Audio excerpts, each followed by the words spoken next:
The royal palace of Lunaris glittered under the light of 1,000 crystal chandeliers, each one catching and scattering the light like stars brought down from the heavens. Noble families from across the kingdom had gathered for the annual choosing feast, where eligible Omegas would present themselves before the court in hopes of catching the eye of a worthy alpha. The most coveted prize, of course, was the attention of King Alaric himself, the untamable Alpha King, who had rejected every potential mate for the past decade. Lady Lara Nightshade stood in the shadows of a marble column, her heart hammering against her ribs. Unlike the other Omegas who had spent weeks preparing elaborate gowns and practicing graceful curtsies, Alara wore a simple midnight blue dress that matched her eyes. No jewels adorned her neck or wrists. No servants attended her. She had come alone, against her family's wishes, driven by a vision that had haunted her dreams for months. "You shouldn't be here," she whispered to herself, tugging nervously at her sleeve to ensure the royal guard's mark on her wrist remained hidden. As the kingdom's only female Omega Garda position, she had fought tooth and nail to obtain. She was breaking at least a dozen royal protocols by attending the feast as a potential mate rather than standing at attention along the walls. The herald's voice boomed across the hall, announcing the arrival of yet another noble family. The House of Silverbrook and their Omega daughter, Lady Celesta. A collective gasp rippled through the crowd as Lady Celesta entered, her gown a cascade of diamonds and pearls that caught the light with every step.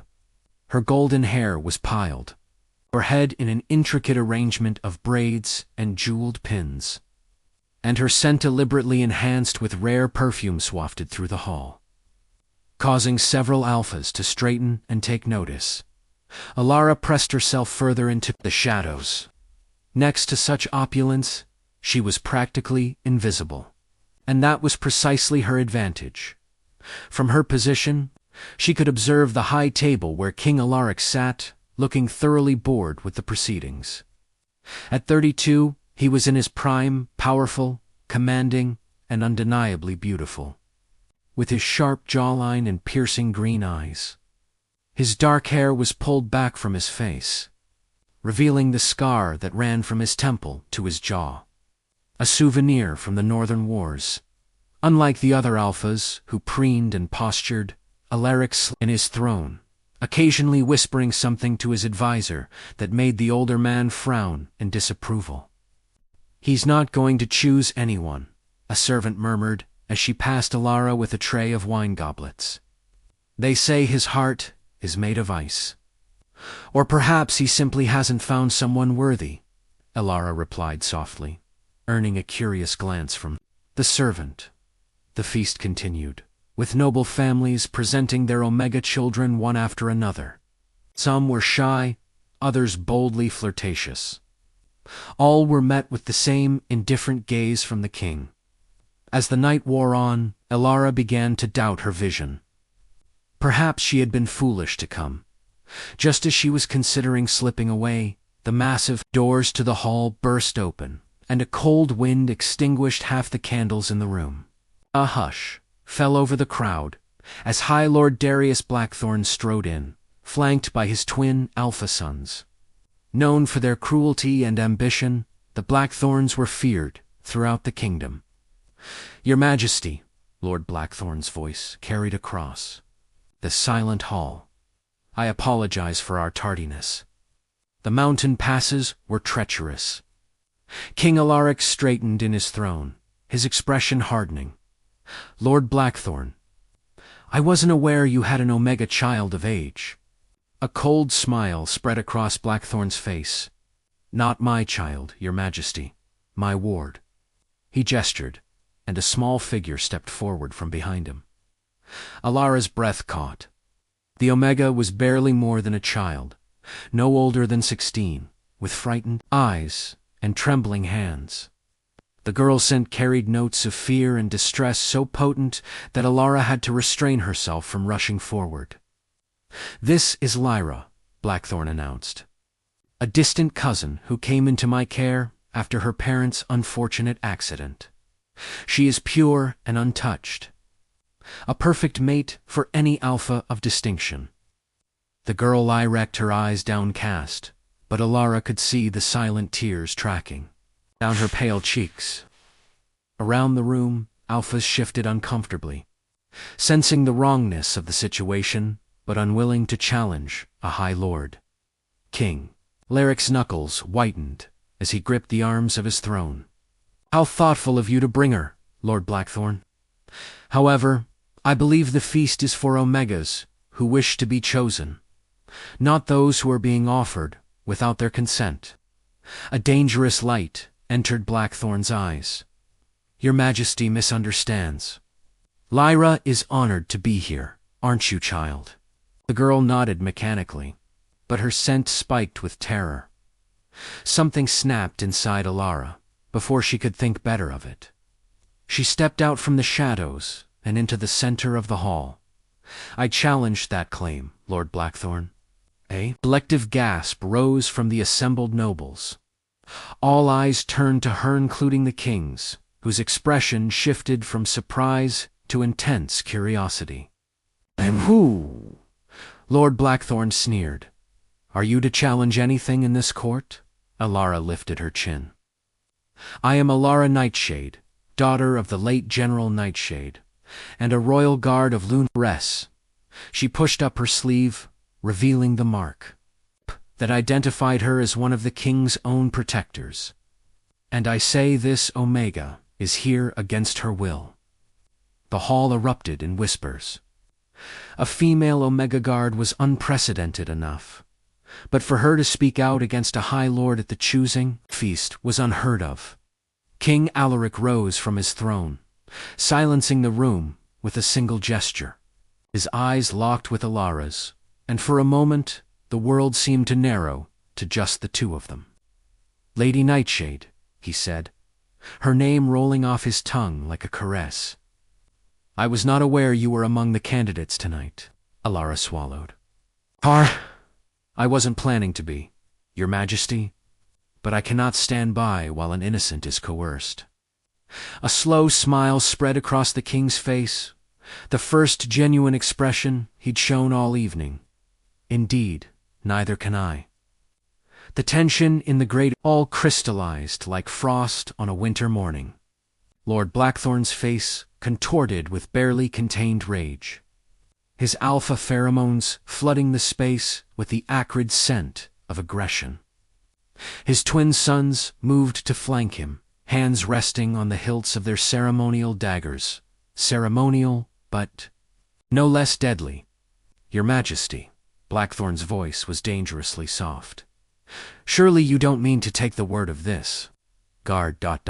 over mine. I am a High Lord of the realm, and she is nothing but a woman playing at being a soldier. King Alaric descended the dais steps with deliberate slowness, each footfall echoing in the hushed hall. He moved with the fluid grace of a predator, his green eyes never leaving Alara's face. Lady Nightshade earned her position through combat. Trials that have broken alphas twice her size, the king said, his voice carrying to every corner of the room. I would trust her judgment over many lords who merely inherited their titles. A murmur rippled through the crowd.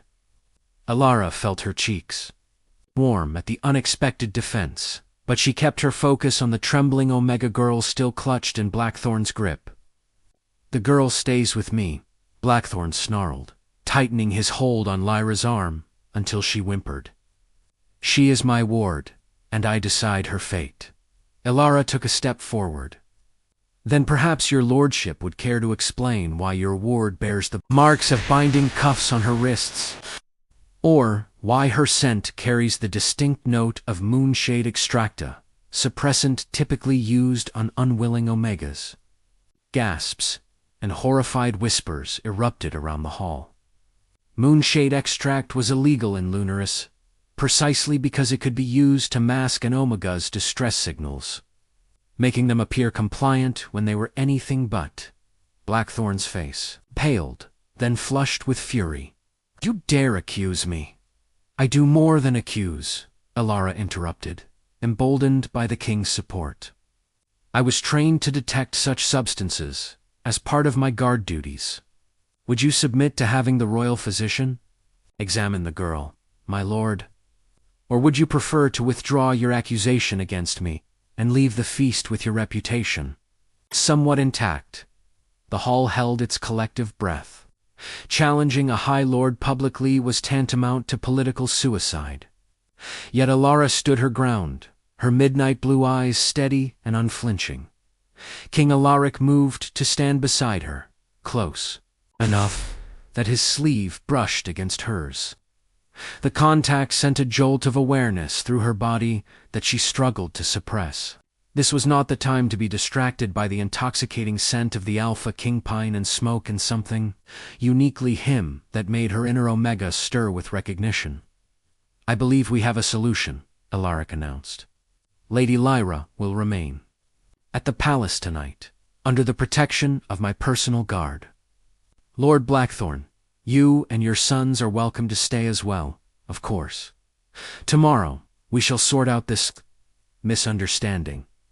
It was a diplomatic offering that allowed Blackthorn to save face while ensuring the girl's safety.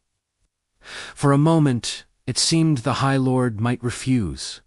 His body coiled with tension like a snake, preparing to strike.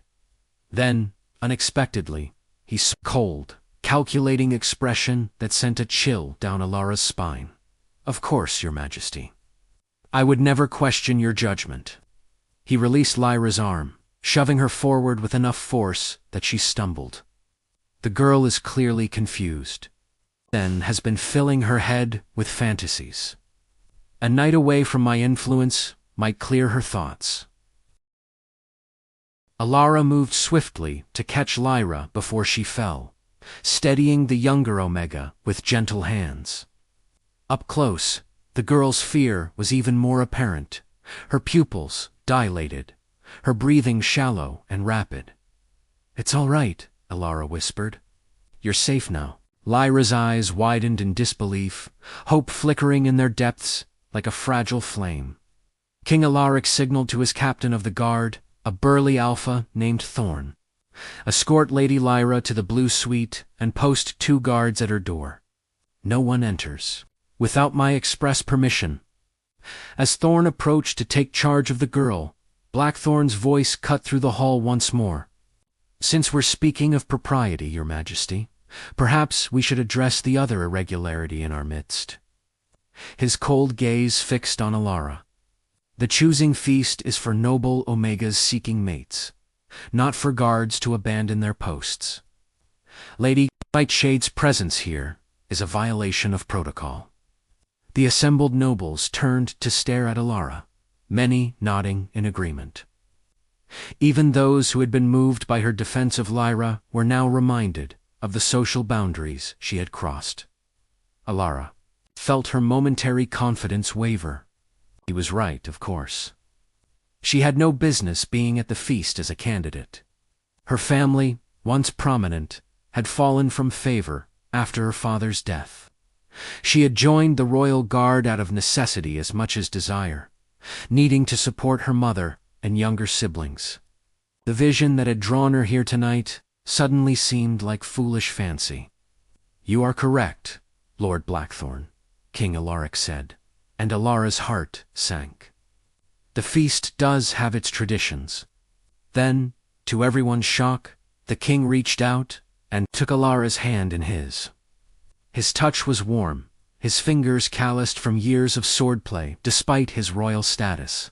"Traditions, which state that any unmated Omega of age may present themselves for consideration, regardless of their station. Lady Nightshade's bloodline is noble, even if her current position is unconventional." Blackthorn's triumphant expression faltered. "Surely Your Majesty doesn't consider a guard a suitable candidate for what, my lord?" Alaric's voice dropped dangerously low. "For my attention, I believe that is for me to decide, not you." The High Lord's mouth snapped shut. though, his eyes burned with hatred as they fixed on Alara. The king turned to address the stunned gathering. The feast will continue. Lady Lyra will be cared for, and Lord Blackthorn's concerns have been noted. His hand remained firmly clasped around Elara's, a public declaration that sent ripples of shock through the assembly. Now, I believe the musicians were about to begin the first dance. At his signal, the orchestra struck up a lilting melody. Slowly, uncertainly, couples began to form on the dance floor, though many continued to cast curious glances toward the king and the Omega Guard. "Your Majesty," Alara murmured, acutely aware of every point of contact between them. "You didn't need to defend me. I'm prepared to face the consequences of my actions." Alaric's lips quirked in a half-smile that transformed his severe features into something devastatingly handsome. "Then what makes you think I defended you out of obligation, Lady Nightshade?" "Perhaps I simply appreciate someone who isn't afraid to speak truth, to power even, when that power is mine." Before she could respond, he was leading her toward the dance floor, his hand at the small of her back sending waves of warmth through her body.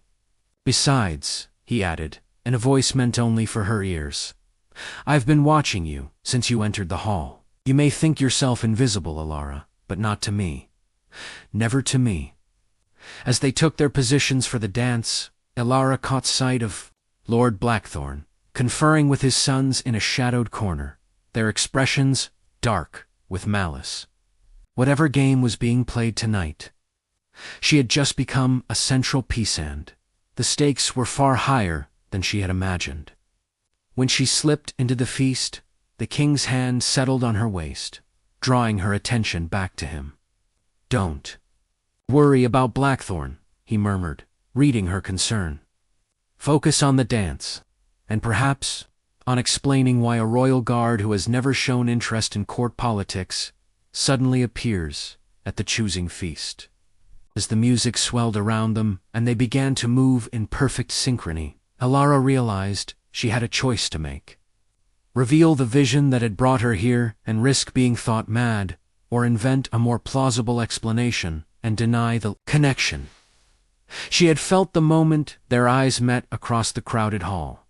The dance floor became their private battlefield, a space where words could be exchanged without the court's prying ears. King Alaric guided Alara through the intricate steps with surprising grace for a man known more for his prowess on the battlefield than in ballrooms.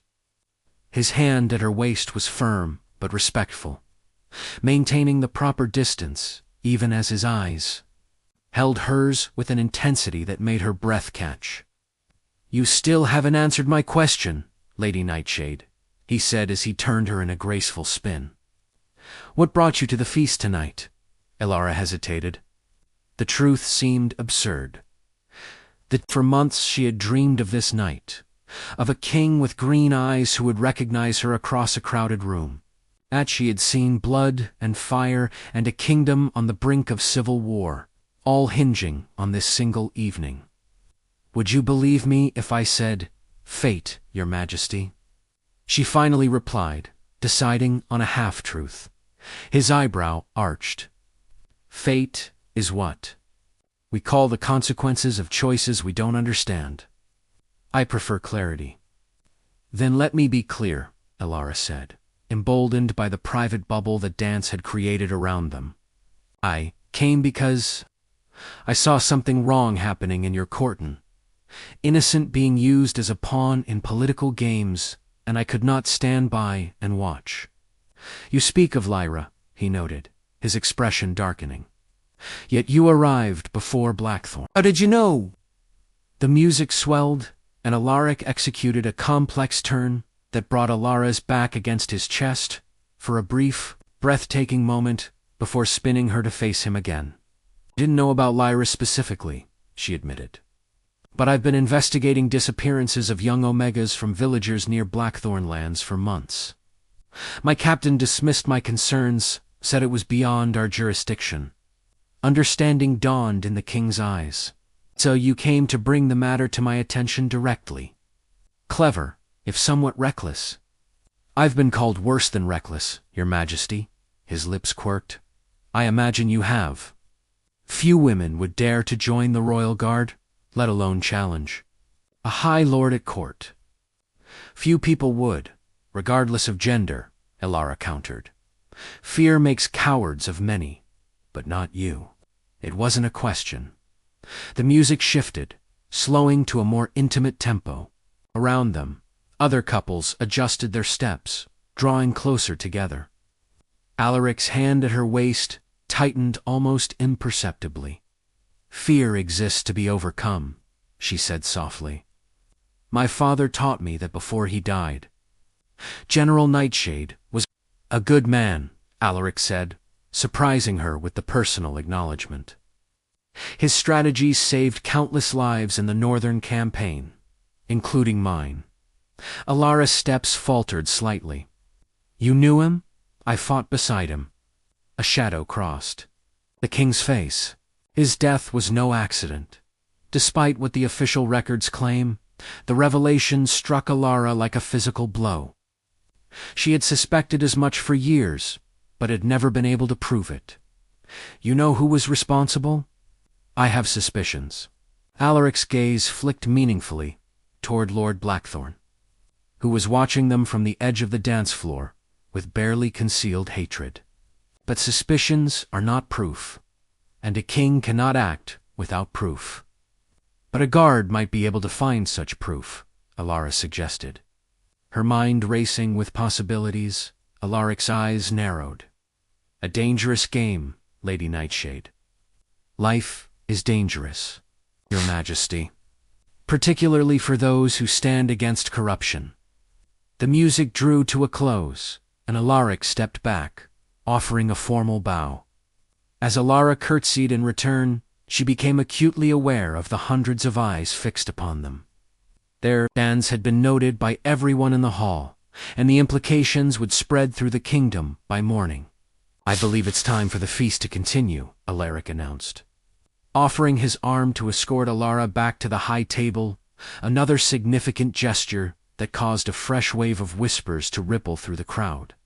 To her shock, he led her, not to a side seat, but to the place of honor at his right hand, traditionally reserved for the Omega, who had caught the king's favor. Lady Celesta, who had been temporarily occupying the seat, was smoothly relocated by a courtier, her face a mask of practiced politeness that did nothing to hide the fury in her eyes.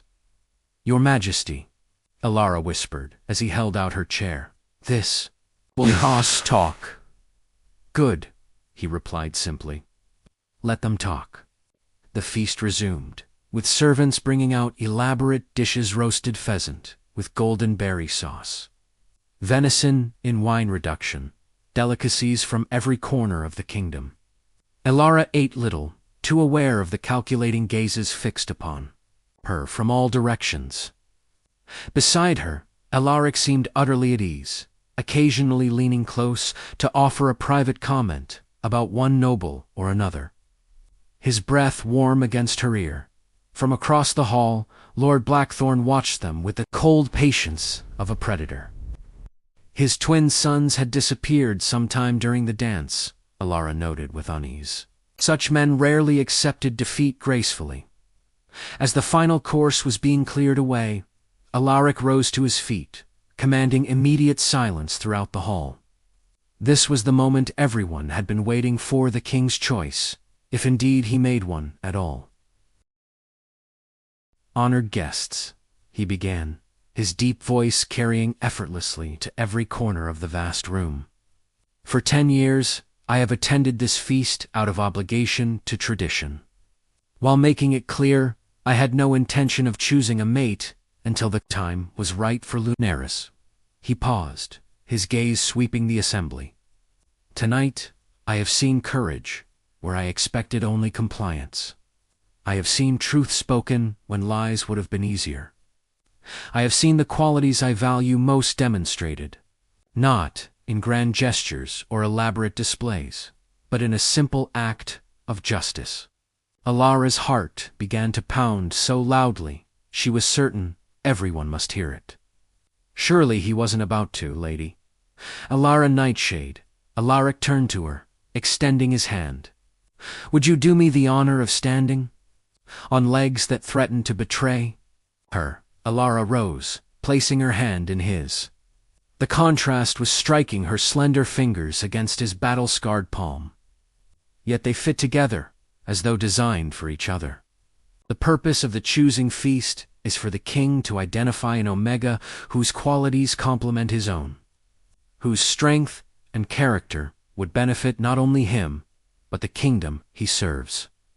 Alaric's voice softened as he looked at her, something warm and private in his gaze, despite the public setting.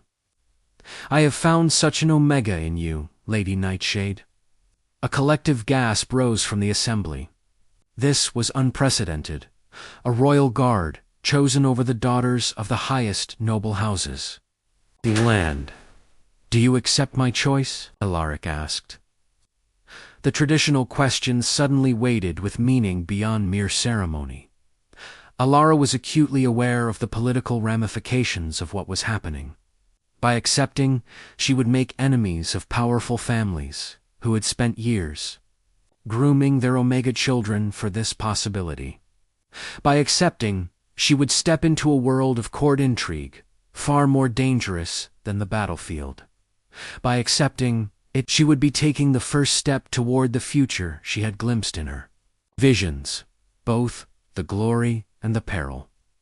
I accept, she said clearly, her voice carrying through the stunned silence, not for the crown or the privilege, but for the chance to serve Lunaris in a new capacity, and to stand beside a king who values justice above expedience.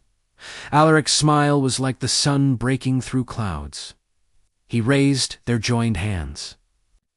Then let it be known throughout the kingdom. I have made my choice, and she has accepted. Lady Alara Nightshade will be my mate and your future queen. The hall erupted in a cacophony of reactions, polite applause from those wise enough to hide their disappointment. Genuine cheers from the guards and servants who had worked alongside Ilar, and stony silence from Lord Blackthorn and his allies, as tradition dictated. Alaric leaned down to place a chaste kiss on Alara's cheek, sealing the public declaration. But as his lips brushed her skin, he whispered words meant only for her. The real battle begins now. Are you ready? Alara turned, her face slightly meeting his gaze with steady determination. I was born ready, Your Majesty.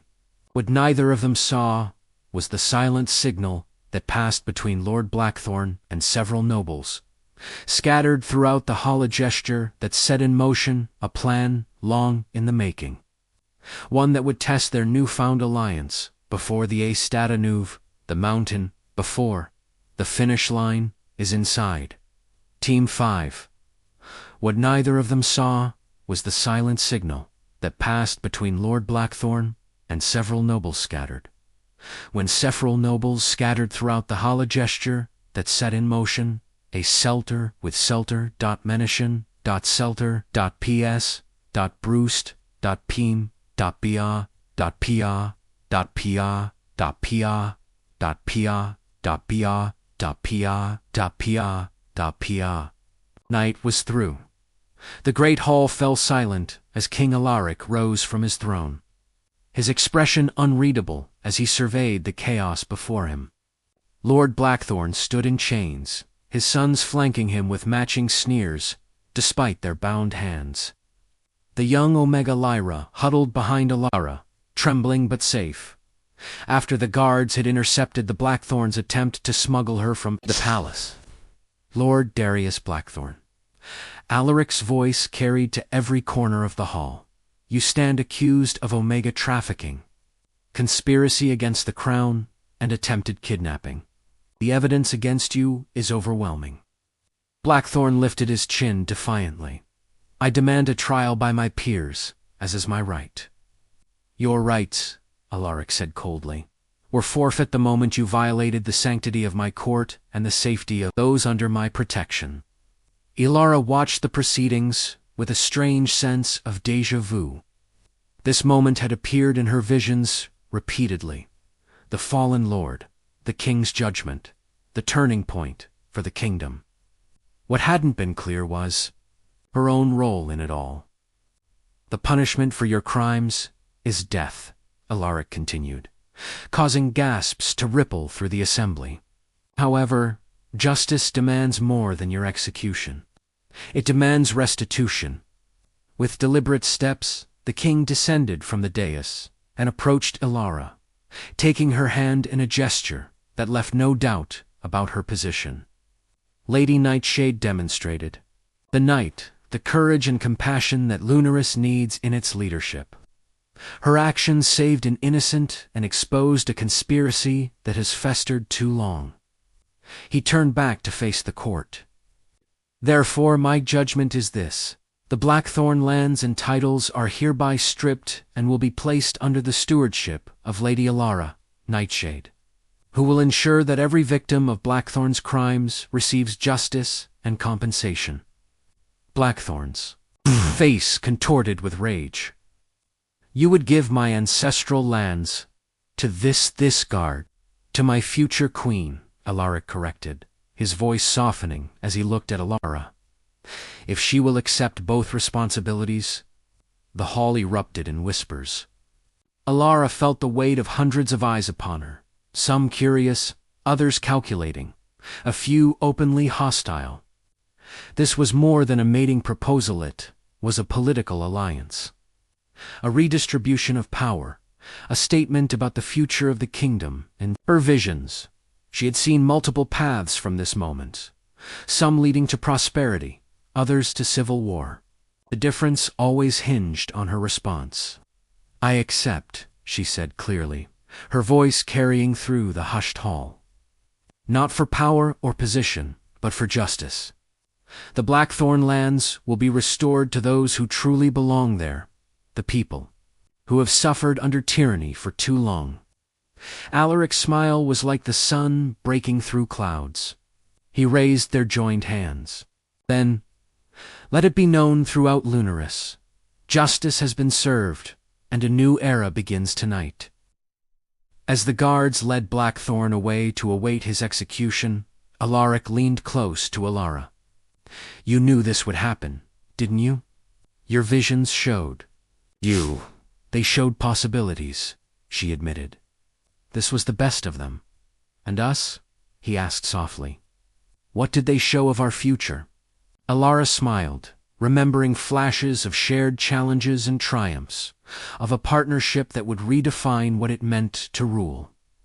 That, Your Majesty, is a story still being written by both of us, together.